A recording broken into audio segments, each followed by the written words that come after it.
Hello and welcome to Inside 11Alive News Investigates. I'm Ron Jones. Right now, immigration enforcement is intensifying under the Trump administration, and local law enforcement right here in Georgia playing a huge role in those arrests. But who is being detained and for what? Zach Merchant and the 11Alive News Investigates team spent weeks gathering and pouring through the data to find out more. Check this out. Good morning, officer. We don't want open borders. On the campaign trail, President Donald Trump made it a cornerstone issue. When I win on November 5th, the migrant invasion ends and the restoration of our country begins. Now in office, Trump administration officials like Homeland Security Secretary Kristi Noem say federal authorities are focused on dangerous criminals. Our top priorities have been these two items: securing our borders and arresting dangerous criminals and removing them. The Trump administration has stepped up immigration enforcement with help from Georgia law enforcement. How long have you lived in in Georgia for?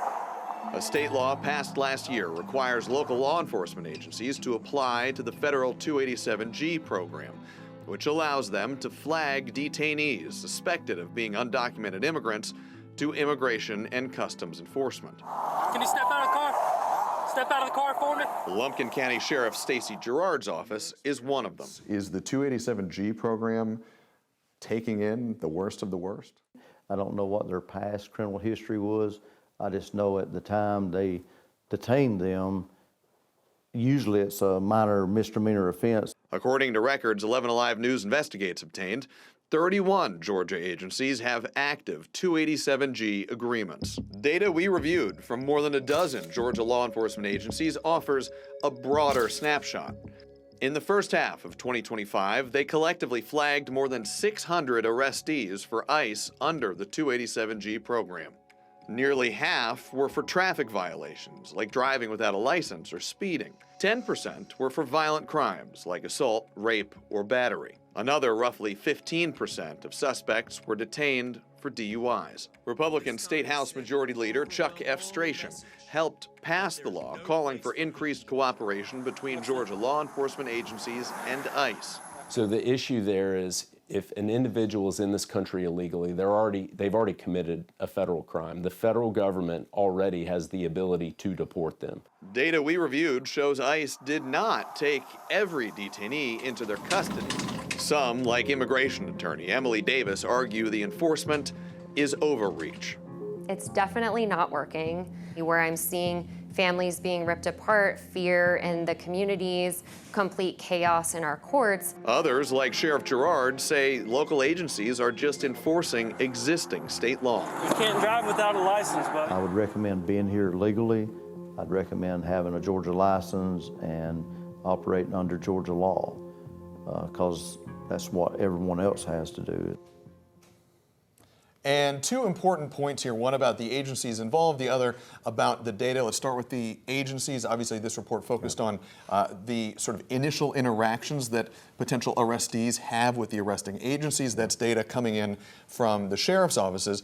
But another component of the law enforcement and the justice system is what happens after people are convicted. The Georgia Department of Corrections takes them into custody. And according to data we obtained from the GDC, they are also participating in the 287G program. And according to data we reviewed from July of this year, there are hundreds of people convicted of serious violent crimes, things like child molestation, rape, murder, aggravated assault, who are flagged under this 287G program as being suspected of being inside the United States without proper documentation. Now, of course, the elephant in the room here, this is a story about federal immigration enforcement, at least in part. ICE is the driving federal agency behind that effort. We spent weeks reaching out, talking to spokespeople with ICE, particularly their Southeast Division office, asking to speak with the agency either in an on-camera interview or just to get some answers in writing to questions we had. Ultimately, they never agreed to take part in that conversation and answer our questions. Now, when we're talking about data, it's important to get into how we got all of this. 11Alive News is senior investigative producer Kira Frisbee breaks down how we got this investigation started. I spent weeks gathering this data with our other producer, Gabriela Nunez, because we wanted to better understand ICE arrests in Georgia, as well as our 287G partnerships. As you saw from the story, many of the arrests were for nonviolent offenses, like driving without a license or even broken taillights. But only about 10% of the more than 600 individual records we reviewed were linked back to the more serious crimes, like rape or battery. But it took time before we even got those stats, because if you look at the websites for agencies participating in 287G, they'll reference these required quarterly reports due to House Bill 1105. And while they do contain information like the number of arrests as well as detainers issued, they're often lacking really important details like who these people were and what they were arrested for. So we went agency by agency asking for the additional information. And while some of them did provide those details, many of them told us simply no because the quarterly reports were already out there.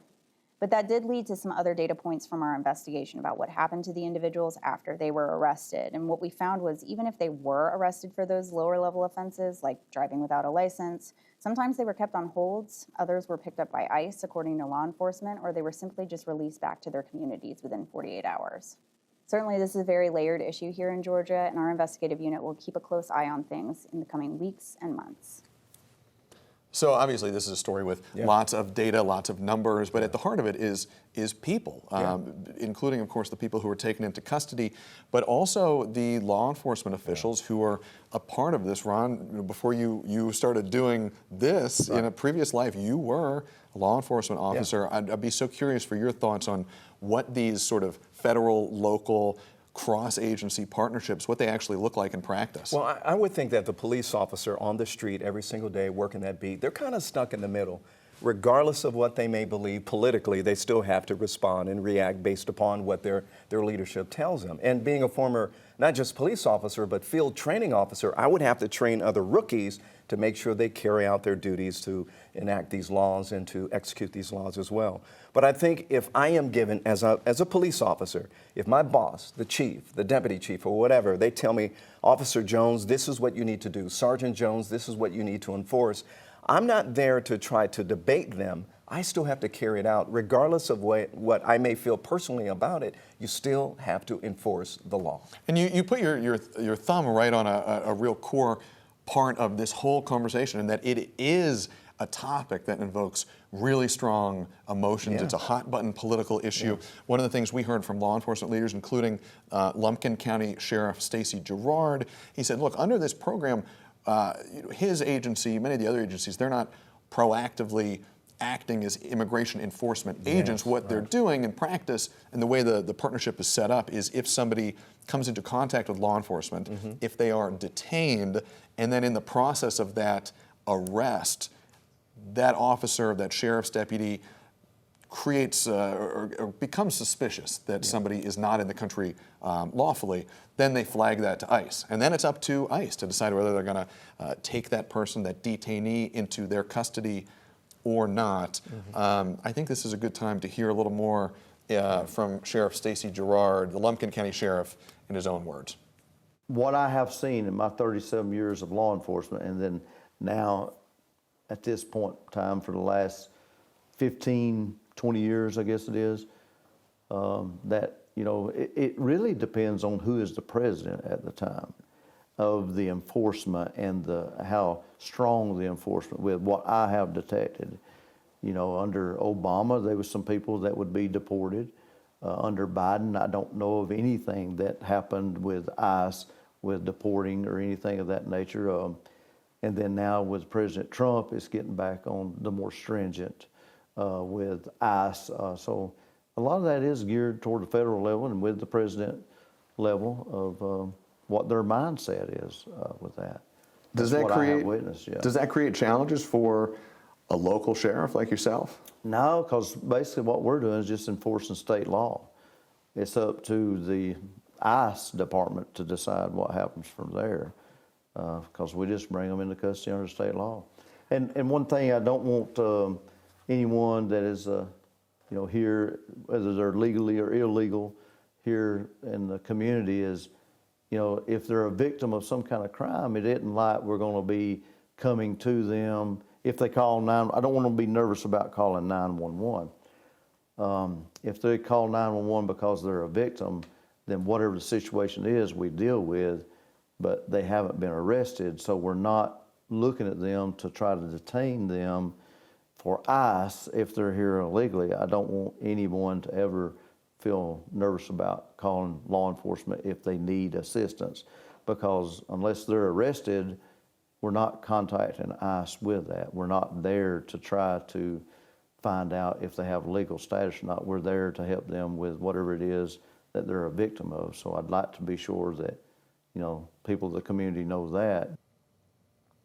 I think, and even in that conversation as we were having it at the time, but certainly as I watch it back, Ron, I think about the tension that you and I talk about a lot, and that we've had conversations with law enforcement officials, this tension between enforcement and protection and service, and then you layer on another kind of dynamic, which is a federal partnership with a local agency.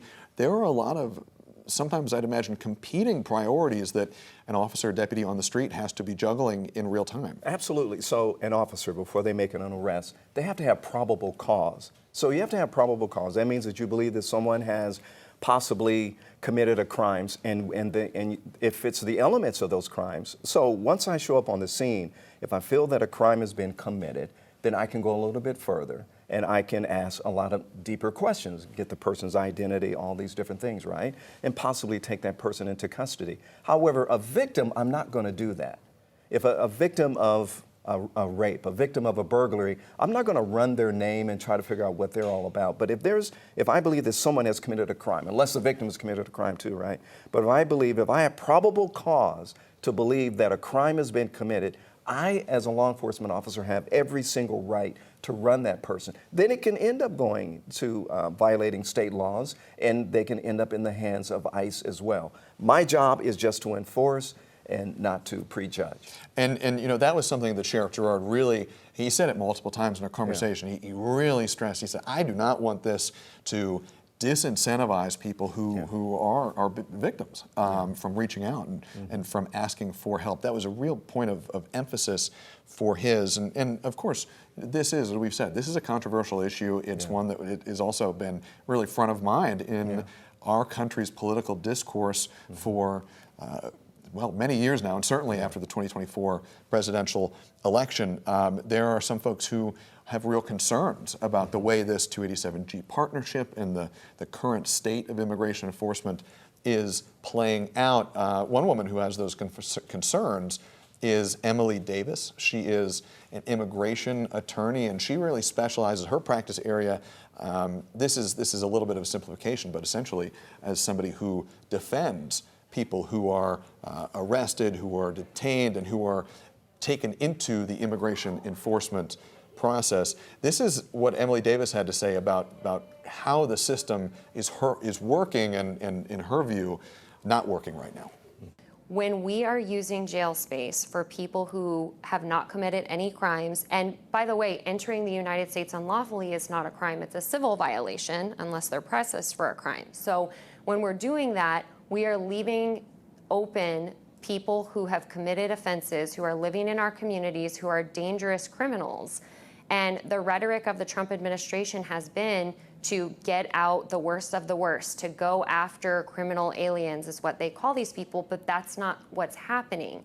So when you use enforcement on non-citizens who are not criminals, you are inevitably allowing criminals to stay in our communities. And I think we would all agree that that's not good for our state. We want our state to be safe. We want our children to be safe in schools. We want to be safe when we're on the roads. And if we're using resources to go after thousands of non-citizens who have not committed any crimes, that goes against what the Trump administration purports to want, which is keeping all of us safer and protecting Americans. Protecting Americans comes from using resources to go after violent criminals. And with this expansion of 287G and using those resources to go after non-violent non-citizens, we're taking that away from the goal of keeping our streets safer and of going after those who have actually committed crimes. So, Zach, I just want to ask you a question because you end up speaking with her. Sure. I guess her contention is the focus of using law enforcement as a tool. So she believes that putting all that attention on those who are here illegally instead of focusing on other criminals that may be here in Georgia, that we may be missing those other criminals. Is that Yeah, the case? and I think that's exactly what Emily Davis is saying, and I think at the heart of it, she's making a resource allocation argument, and I think she's looking at some reporting like our reporting here that shows, and again, especially when you're talking about something as dynamic and constantly changing as this local federal immigration enforcement partnership program, data is always going to be a snapshot. It's not going to encapsulate everything. But from the more than a dozen local law enforcement agencies that we reviewed, many of the people who are flagged for federal immigration authorities under this program were initially arrested for pretty low-level crimes. A lot of it was traffic stuff, driving without a license, speeding, running a stoplight, things like that. And I think Emily Davis is making the argument that if you're spending all this time, she would argue, focused on that, is it coming at the expense of more targeted enforcement of the people who are committing more serious crimes? Yeah, U.S. citizens undocumented and documented. Right, okay. I think that's the case she's making. But of course, with something like this, there are plenty of voices on the other side of the conversation too, right? One of the most prominent is State Representative Chuck F. Strachan. He's a Republican. He is the House Majority Leader. He helped shepherd through a bill last year, House Bill 1105, that was really a catalyst in making this 287G program a more central focus for a lot of Georgia law enforcement agencies. And we talked to him about this issue too. Unsurprisingly, he has a very different view on this than Emily Davis does.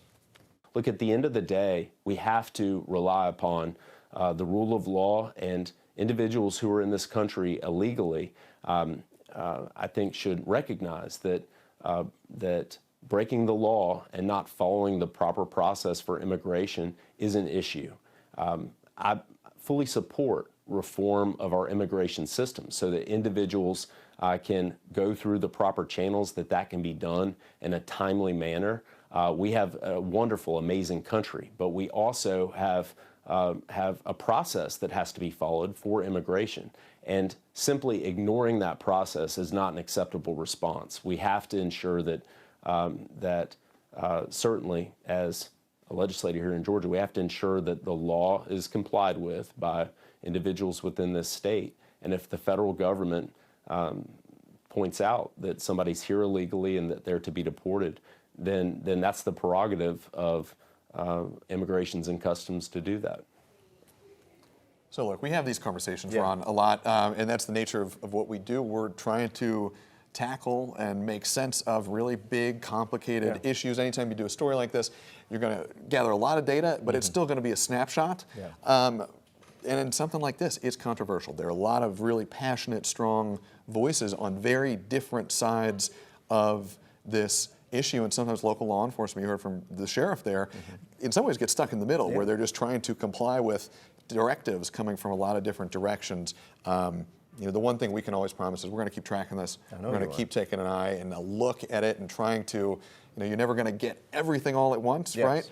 But every time, hopefully, we get a little bit of a better understanding of this situation that is not going anywhere, and it's going to keep evolving. Yeah, that's right. So you said it's a snapshot. We're going to wait and see what happens next year, in the next couple of years, and I think the data will probably show us a lot more information to see if it's working or how it's working, how it's not working. But Zach, we really appreciate what your team is doing. I know you're going to be watching this closely. Once again, to remind you folks out there, if you have a tip you want Zach or his team to look into, you can always reach out by calling 404-873-9111 or emailing investigates@11alive.com. Thanks for joining us. Of course, we really appreciate all that you do here, Zach, and also for our viewers as well. We'll see you next time.